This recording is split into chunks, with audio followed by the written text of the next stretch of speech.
Okay, so forest down to trees. We're getting closer to the trees. The implementation plan. So I promised I would give you some details in this portion of the agenda on the current status of the AHI PPS and that implementation plan.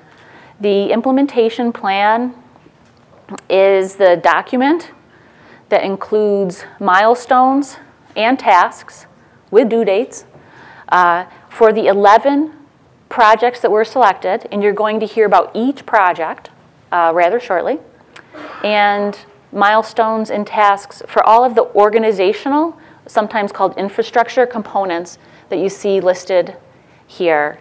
So let's see, 1, 2, 3, 4, 5, 8, 9. So I like to think of it, well, I don't know how much I like it, but it's 20 work plans, okay? We have 11 projects, and we have work plans for each of these 9 elements. It's 20 different work plans. They all have their own milestones. Milestones throughout these 20 different plans all contribute to the performance-based payment model. They're weighted differently. They're not all worth the same, but they all matter. The reason I bring this up and kind of emphasize it is that last spring, when DSRIP was rolled out, there was a great deal of emphasis on project selection. In fact, really early in the game, right? We were still developing collaborative relationships, trying to determine what this initiative even was and whether or not we were going to take part in it together. And right out of the gate, DOH said, here's a menu of projects. Pick 5 to 10 of these. So some of you will remember being around the table, kind of thinking, oh, where are we going to start? We have to, project. We have to look at these projects. At the same time that we had to make those selections, and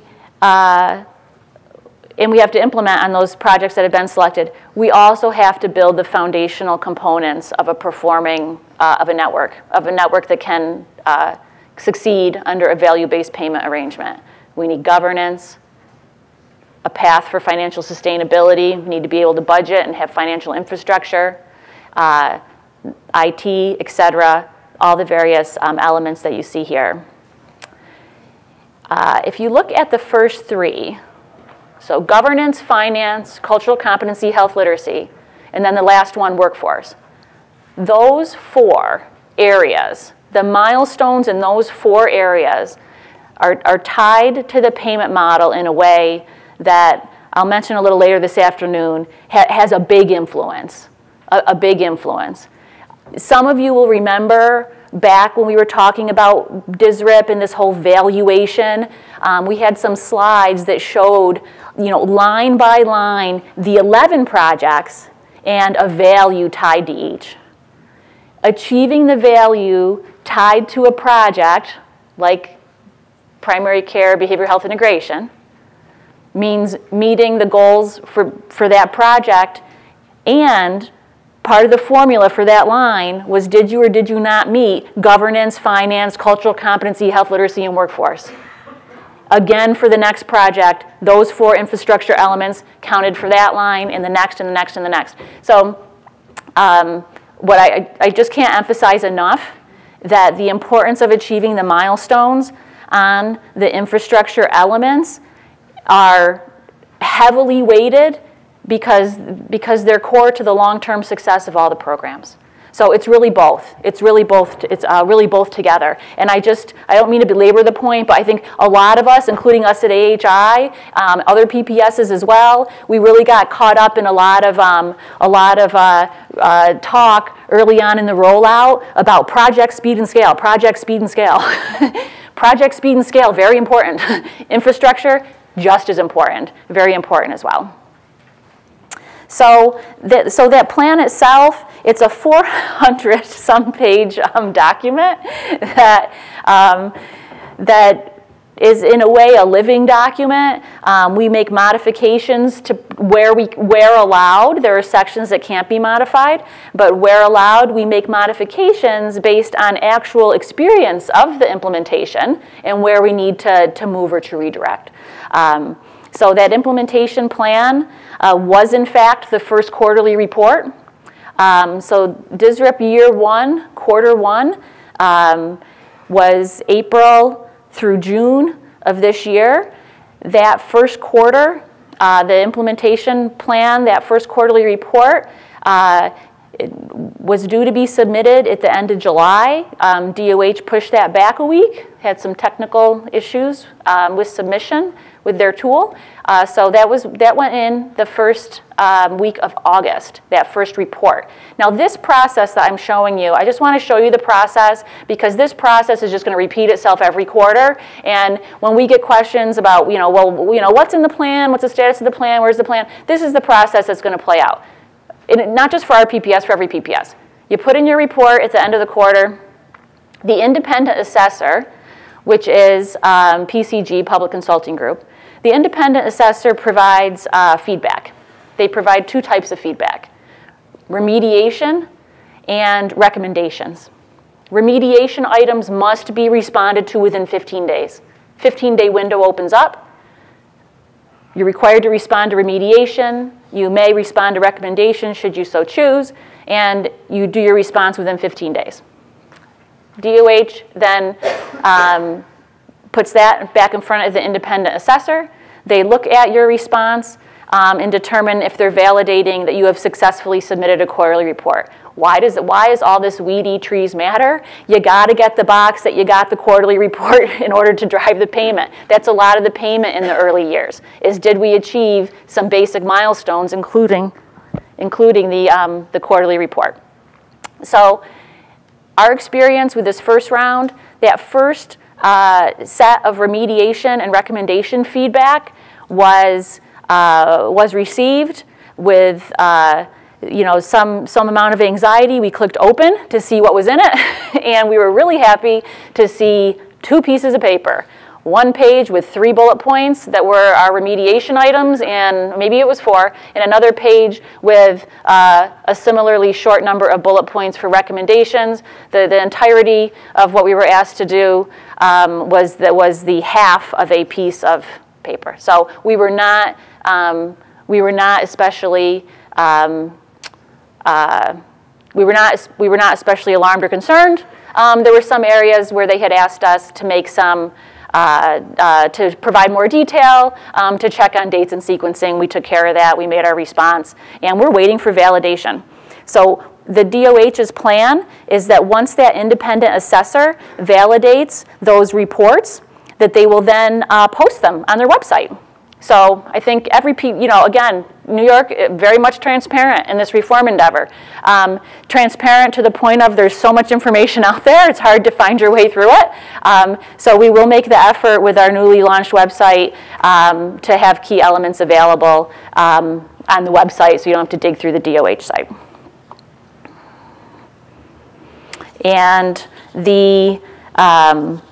this plan, of course, is an important element for us to report on to the steering committee. As Kathy described earlier, it is under the purview of the AHI PPS steering committee to monitor the performance of the PPS towards its implementation plan goals. Again, Kathy mentioned earlier important milestones that were due on September 30th, which was to finalize that governance structure, including bylaws and policies, as well as finalize a community engagement plan. We have completed those milestones. One more piece of information at the state level that I want to bring up before we open it up for some questions. I know I've provided you with a lot of information in this portion of the agenda. The performance-based payment model, and we'll pick up on this a little more in the afternoon as well. Since the last time we've met, the final elements of that model have been established. You might be saying, wait, I thought we knew the model like a year ago when PPS came out.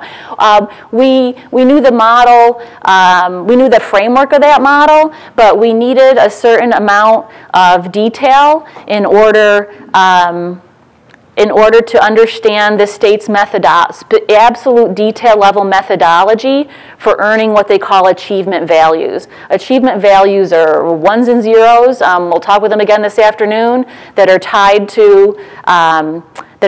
to achieving milestones and achieving clinical quality targets. So there was a real granular level of information that we needed to understand about the payment model, about how those would be awarded, how they would be aggregated, how they would be weighted, how they would be summarized.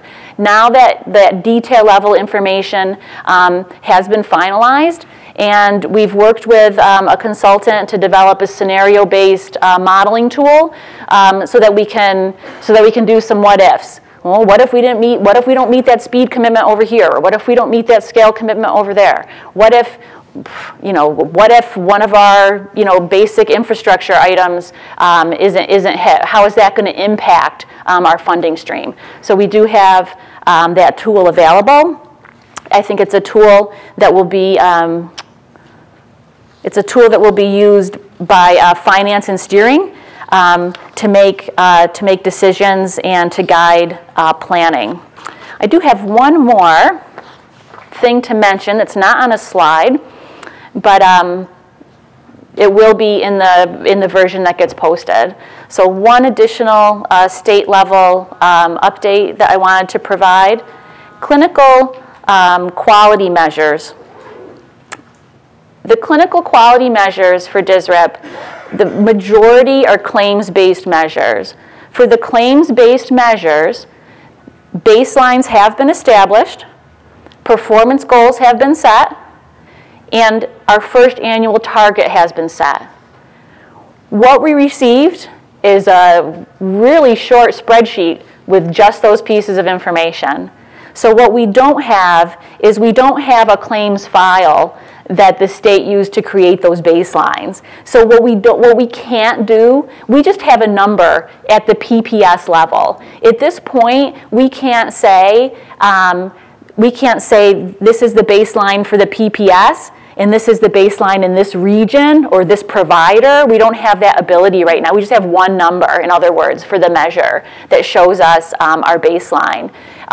What we do have is the performance goal that the state has set. It would be the same for all PPSs. Would have a benchmark out here, and then what we look at on an annual basis, what we're charged with on an annual basis, is a methodology called 10% gap to goal.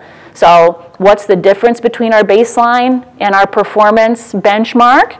10% of that distance is where we're trying to get, and so you can picture that kind of resets every year. So we do have some information. I don't have granular information yet, but I wanted you to have that update. Just one additional piece on the clinical quality measures.